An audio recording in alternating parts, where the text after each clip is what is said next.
ชั่วโมงประมาณบ่ายโมงแหละ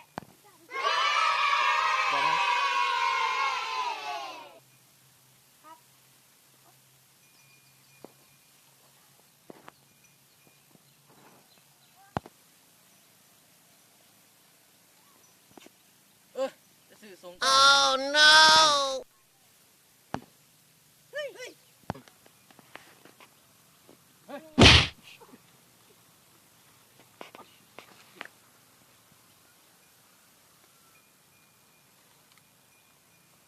เอาส่งตัวนี้ละ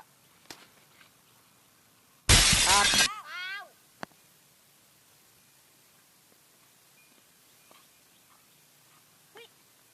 มันเป็นยังวะเป็นยัง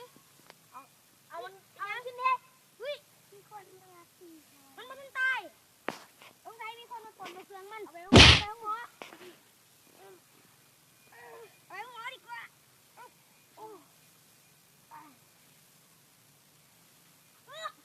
มันเป็นตำรวจ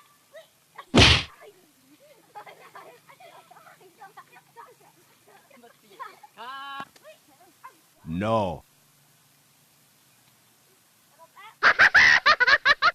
ดาวเครื่องมันดีกว่าเอาเนี่ยไปดูมันว่าจะพอดีจุย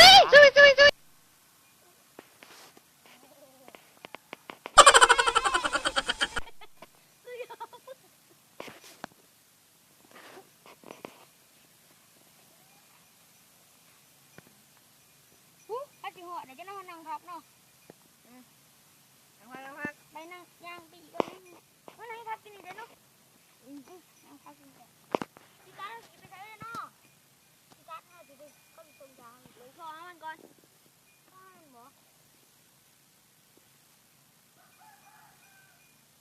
เนาะหมดไปแล้วหมดชื่อน้องเลยวันนี้ พอแล้ว หายยันเลย มึงทายอีไส้ โอ้กูกำลังสิหวานนี่นั่งพักหนึ่งเลยแฮะ เออ พี่เงี้ยก็ได้จะน้อยมาไปทางไหนแป๊บเดียว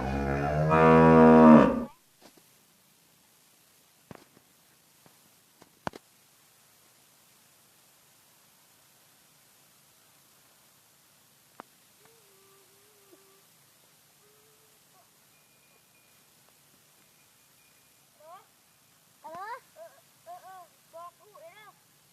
ปั๊บอันนั้นปั๊บที่ไปส่งยาอีกเลยไปอยู่บ้านไรเนี่ยอยู่หลังสนามเราไปหาเด้อเงินหาหลังเงินหาขอบใจได้เด้อ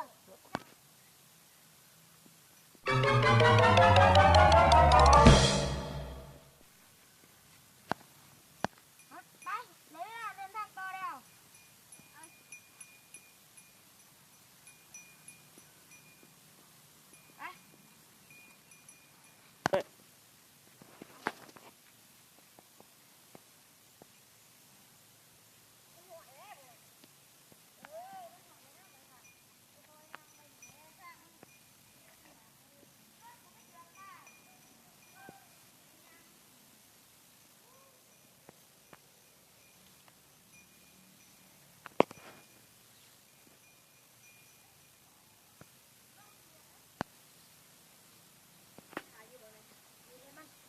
มันขายแค่หันเลยเนมันไปดิไอ้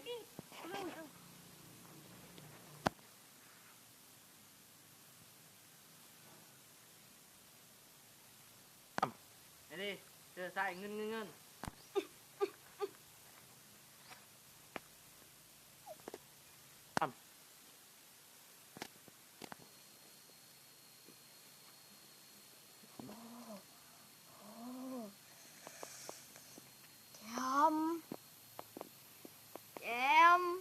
เมื่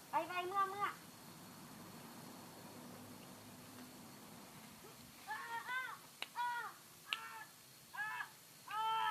อันนี้แหละ โอ้กูได้เงินแล้วคุ้มค่าเอาเลย